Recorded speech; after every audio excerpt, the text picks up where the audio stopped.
Well, welcome to Spindle City Straight Talk. I'm Chip. And I'm CJ, and we're under attack. We're under attack. The city is attempting to break into our bunker as we speak to get us. So, welcome. It's Monday. Welcome, world. We're on worldwide feed again, and we're ready to go. And we apologize for the they've got jackhammers working out there, and they're trying to get at us. So. Hey, they're trying the wrong way, because let me tell you something. We are insured here, like the city, and but we have a great bunker, so we're golden. So today, oh God, this is going to be awful. We apologize to our viewers, but yes, we do. There's nothing we can do. We have no control over this. This is live television, so this is the way it goes. Exactly. Well, it's Monday, and I don't know, CJ, you wanna clean up some stuff before we get into the complaint? Yeah, well, we got a couple of things we want to talk about. First off, over the weekend, and I left a copy of it on your desk out there, Chip. We were given a lovely copy of an amazing little thing that the city probably doesn't want. Does it look familiar?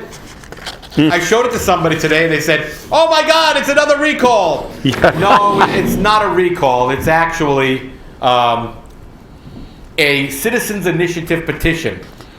And we had posted last week that this may occur. And guess what? On Sunday, it was delivered. And already people are contacting our offices. They called on the phone. They've been sending emails and private messages.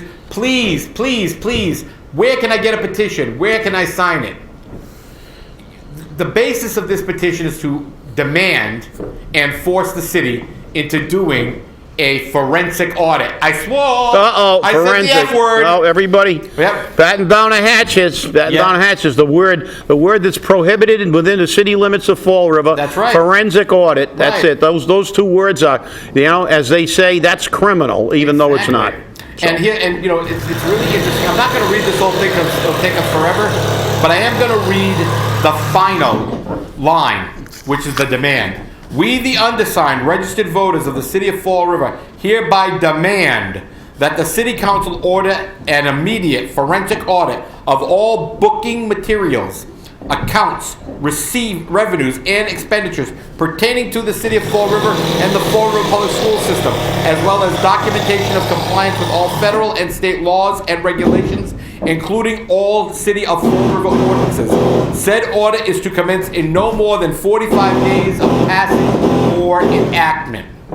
Now, the way this works, under sections 37 to 41 of Division 1 of the Fall River Charter, if 8 to 14% of the registered voters sign this petition, it automatically goes to ballot at the next municipal election, which would be next November.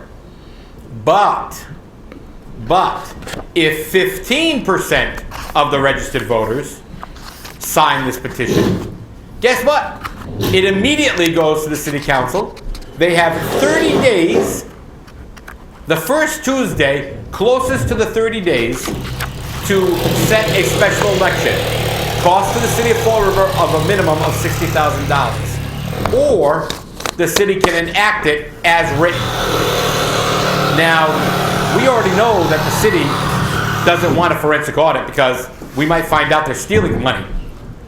And we've done this before in the past where forensic audits have happened in the city, and the accountant came in, I think he had a stroke when he looked at the paperwork. And see, even through trying times where they're trying to silence us, we still get our message out there. That's right. But I think that this actually has a strong opportunity to get the 50% of the voters, because people are infuriated. People are absolutely infuriated about this. And, I'm looking it over a little bit, and, it needs a little clarification, and I'm going to have to send it back to these people. But I think that this petition is going to be on the streets probably by Wednesday or Thursday. And it's going to be an interesting thing to see. And I think this is something you always want them to do, isn't it? Revolt? Yeah, well, it's You know, it appears that after, a recall, the first successful recall in the history of the state of Massachusetts, by the way, and kudos to all the people who participated and helped in creating it, and especially those who voted to make it a victory. Right. It looks like regardless of how many times we hit that revolving door in the mayor's office, we're not going to get these people to do what they're supposed to do. Once they get in, they forget their campaign promises.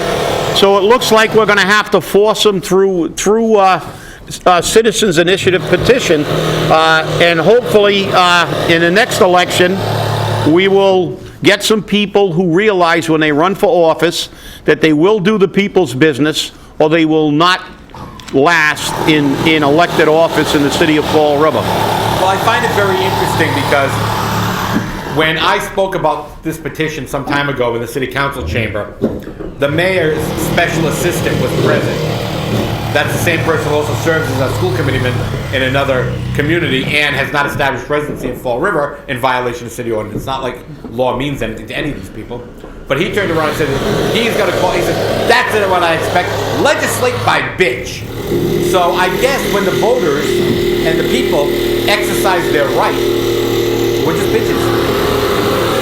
I thought that was, it's amazing the number of people that the boy emperor has hired that have no respect for the people. Mike Aguilar, the drug czar, no respect for the community. He comes out and he says, you're a narcissistic person. He became a psychiatrist. You need to go get severe therapy. Go hide in the closet, etc., etc., etc. No respect for the public. As he drives drunk routinely. Exactly. Or it has been alleged. It's been alleged. Let's be real. Yeah, let's make that those are allegations that we've heard numerous times. Exactly. From people who are actually credible. But the fact is that they don't look. This is another myth that government creates to justify their ineptness and their ability to manipulate the people. The reality is, government by bitch? No, it's government by the people. By the way, that's the way the government was designed to be. Really? Of the people, by the people. And not only does the United States Constitution say that, but the state of Massachusetts, our favorite, Part 5, Section 5 of Part 1 of the Massachusetts Constitution clearly states that all elected officials, be they legislative, executive, or judicial, serve and are at all times agents of the people and answerable to the people. So when politicians rail at being held accountable, it's because they're doing something wrong. Because if they were doing something right, the people would not be railing. So, to you politicians who want to complain about people exercising their rights, go to Russia. They control the media, they control the thought, and if you don't comply, they shoot you. So if you don't like being here in the United States and being a politician that's actually supposed to be held accountable to the people they represent, because this is a republic, a representative form of government, tough shit. Yeah, well, and this kind of transitions right into the UMass Dartmouth Chancellor gets a lesson on how the state feels about the region. We already know how the state feels about the region. That's right. Left cheek and right cheek, Fall River and New Bedford. Okay, if they ever give it an enema. Yeah, and UMass Dartmouth's interim chancellor, Randy Helm, told the Greater New Bedford Chamber of Commerce Thursday that the university of the region must do a better job of defending their interests in light of persistent disregard shown by state officials over the years. Wow, this is news? Yeah. I'm not surprised. And where is our state delegation advocating for our university? I don't know. He goes, but the Board of Higher Education, the Higher Education Secretary, said they denied UMass Dartmouth's request for a doctoral program. The Southcoast doesn't need this. Yeah, they need a GED program. That's what they. But what I thought was really interesting was, as you go through this, he said that he was looking for a metaphor. He settled on this: the concrete buildings of the campus at UMass Dartmouth, The buildings are tough, gritty, and they take a lot of punishment. Yeah, well, that's Fall River. We're tough and we're gritty, and we take a lot of punishment. But usually, it's our elected officials that beat the crap out of us. So, and then now this one is speaking volumes, because a group known as the Pioneer Institute came out with a report.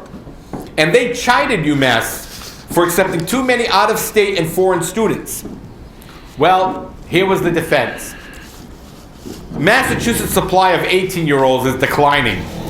It makes sense for UMass to attract students from far away. We don't have enough 18-year-olds. No, it's not that. They're either on opiates, in jail, pregnant, or worse. They left. They were coming back. They said, I'm going to school in Rhode Island. I'm going to school in California. I'm going to school in New York. Any place but Massachusetts. I want to suggest a metaphor for our chancellor. And it's kind of a science metaphor, and it's educational, so maybe they'll get it, because in this joke, we're the parasite. Okay, a parasite walks into a bar and sits down.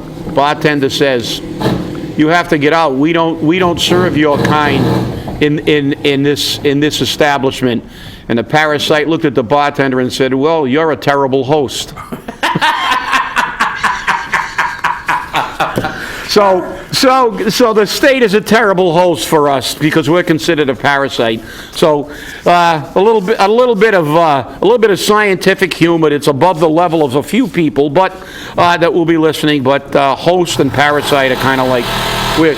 CJ in the medical field will get it. Okay. I got it right away. So, but and still moving along, because again, I'm moving along. Mark Monroe Dion hit it right on the head. Look who's hitting the Lifetime City Job Lottery. Ken Pacheco. Yeah. Okay. Looks like Ken Pacheco will be this year's winner of the City Employment Lottery. Pacheco is on his way to getting a job with a good paycheck, vaguely defined goals, and a budget with which he can do anything. Yeah, but I have to ask Mark, and I really love this article, but I have to ask Mark. He mentioned Cathy Ann, but I think that he wasn't aware, but I think Leo Pelletier has to be in the running too. Oh yeah. With his new appointment as veterans advocate, and I'm not even sure if he was a veteran. He's not. But as I said, kudos to Leo being perfectly frank. When he was ousted from the city council, he made it clear when they said, "What are you going to do?" He didn't say, "I'm going to Disney World." He said, "I'm going to look for a political job like everybody else does." So at least he's truthful. You got to give him credit. But again, money is never an issue, and they're always on target with their salaries and with the taxes. So kudos again to Mark Monroe for pointing out again what's become obvious in Fall River, that there's absolutely a total disregard for everybody except those who are politically connected. And why is that always the situation? Does anybody know? Well, I will tell you. Screw you, taxpayer! That's right. There you go. The game show will be coming soon, and we may have our version of Jeopardy, and we will have some great categories like biggest political hack and things like this. So we want to see if Alex Trebek wants to come down and be guest host at some point in time. But with that, are we ready? I think that we might want to move forward to that pesky little thing called a Attorney General Department of Revenue complaint that came across my desk at the wee hours of the morning. Yes, I was burning the midnight oil. I understand so much that I was confusing periods with commas and transposing words. I was speaking in tongues and everything else. But we're laughing. You have to understand something though. This here speaks, and this is going to be your intro for your little speech here before I take you over to the world. There you go. There you go. There we go. Well, let me begin by saying, first of all, I don't do this. I don't do this as a, as posturing or do it for fun. I represented the firefighters union for 24 years, a little bit longer than 24 years, almost 25. As their president, I filed many arbitrations and grievances against the city. But I have never filed a complaint as a citizen and a taxpayer before. I take it very seriously. But the problem is, I have been involved with this city for a very, very long time in many capacities, and I have seen the total disregard for accuracy in numbers and the total disregard for the taxpayer in the city of Fall River.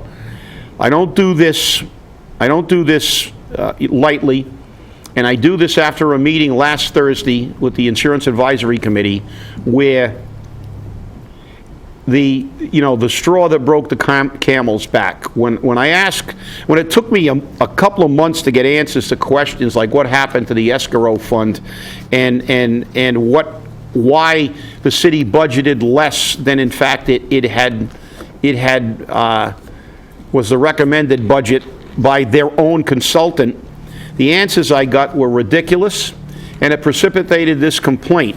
And we are going to go down, and CJ in his capacity, his official capacity as a legal process server, will now serve the city of Fall River. And I will read it. It's not very long, but I will read it.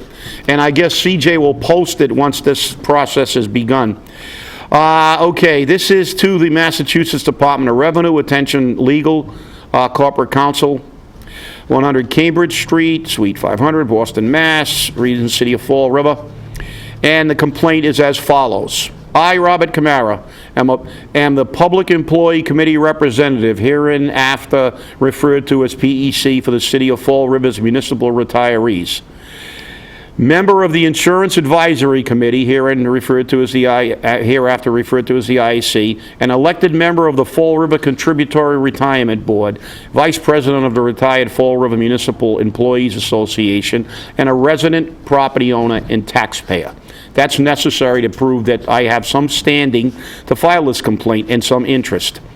Please let this correspondence serve as notice that as an interested party, I wish to file a formal complaint against the City of Fall River, hereinafter referred to as the city, for non-compliance with numerous sections of applicable Massachusetts general law and lack of fiduciary oversight in its fiscal year 2017 budget.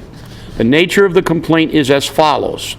On June 16th, 2016, at a meeting of the IAC, the city administrator, Kathy Ann Viveras, hereinafter referred to as city administrator, responding to questions asked by IAC Chairman Joseph Castro and myself, stated the following.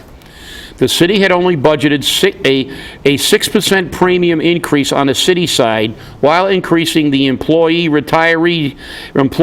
retirees premiums 9%.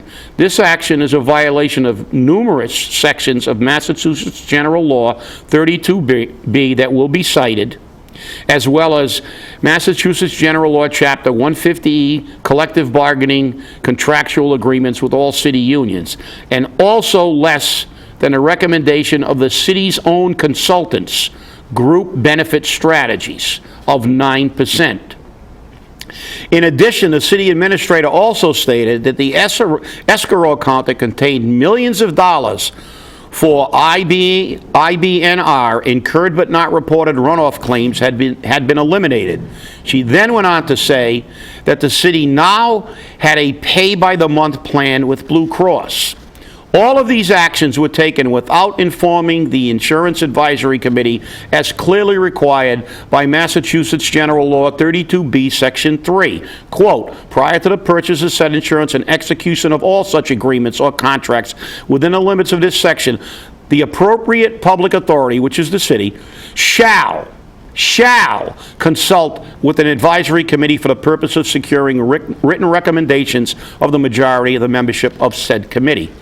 The aforementioned actions diverted and/or siphoned millions of dollars that were represented to the IAC, City Council, bargaining units, taxpayers, and citizens of Fall River as money budgeted for health care. This representation was further exacerbated by intentionally misleading documentation, such as breakdowns of premium costs supplied to the Insurance Advisory Committee, and see attachment C, which reflect the city side premium with the recommended increase, not the premium budgeted. The submission of a budget that underfunds the city's premium rate by 3% violates both employee collective bargaining agreements, which require a 75-25 employer-employee ratio, and MGL 32B, Section 3A, that states the subdivision shall adjust future contributions toward the monthly premium rate and compensate for any inconsistencies, and refer to attachment B. The fact that 32B includes a requirement for an annual audit, has provisions to make adjustments for any inconsistency in the premium ratio, only serves to buttress the fact that the budget must begin from a baseline that reflects adequate funding to maintain premium ratio equity. This cannot be achieved when a city does not reflect the same premium adjustment as the employee contribution.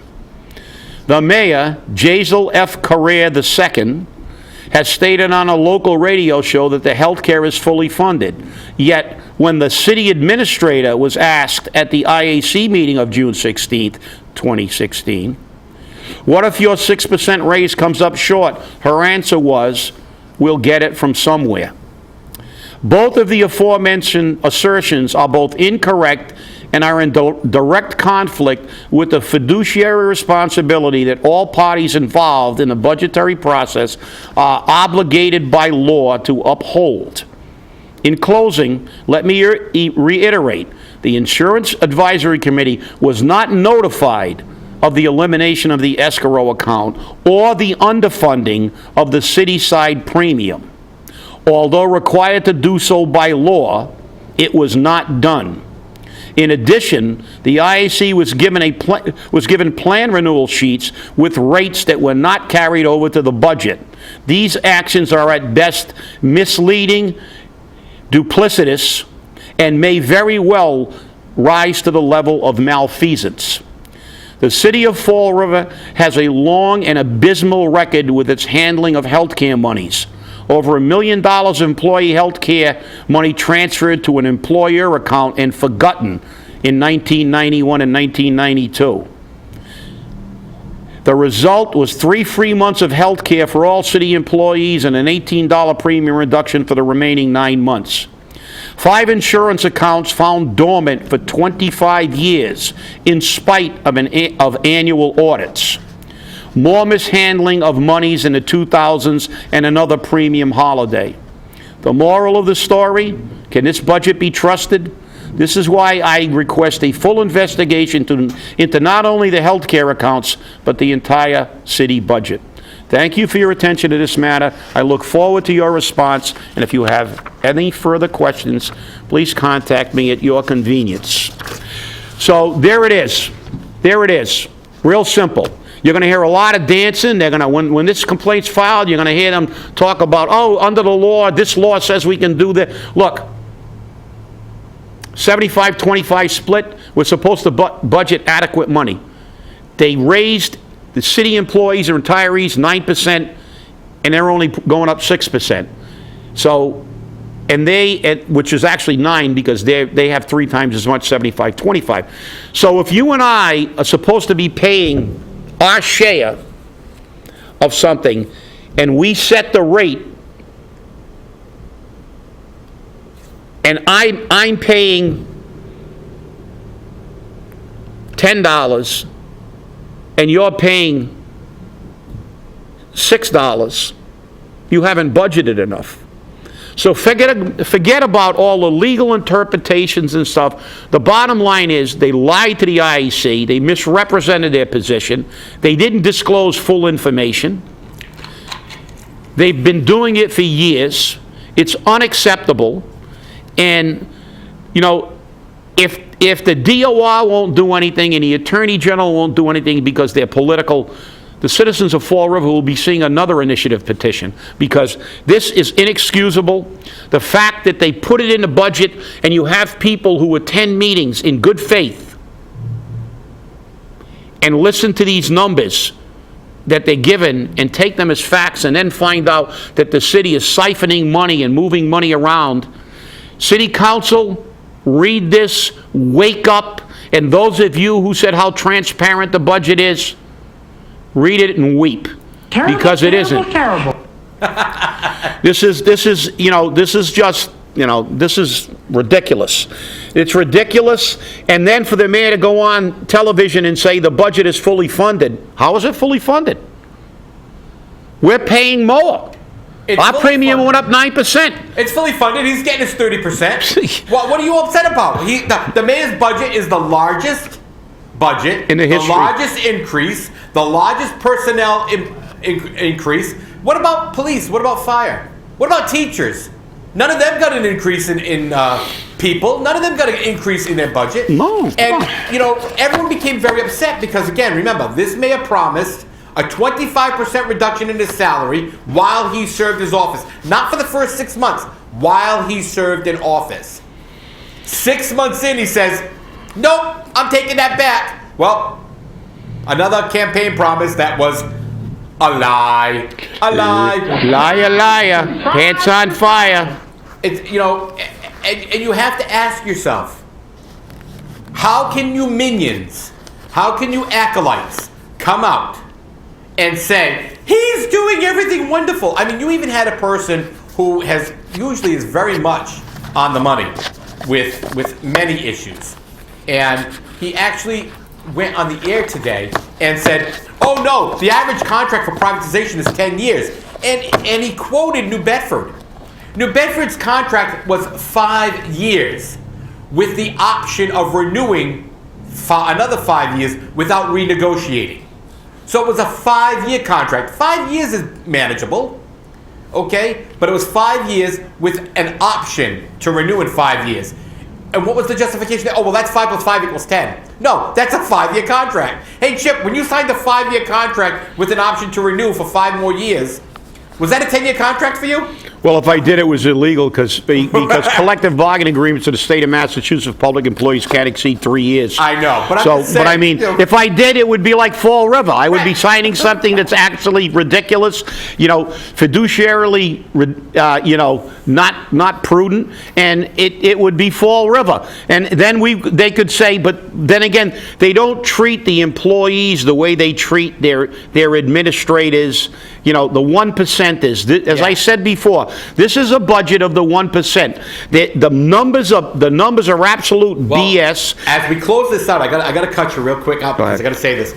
Here it is, and it's coming in ungreased. Because guess what? They met net school spending, and they're still cutting the budget because they have to. Explain that one to me. Isn't that the amazing lie of all? And that came from Melissa Panchley this morning. Stay angry, everybody, because we are. Yes, we are. Have a great day, and see you on Wednesday. I won't. Oh no! Good luck on your surgery, CJ.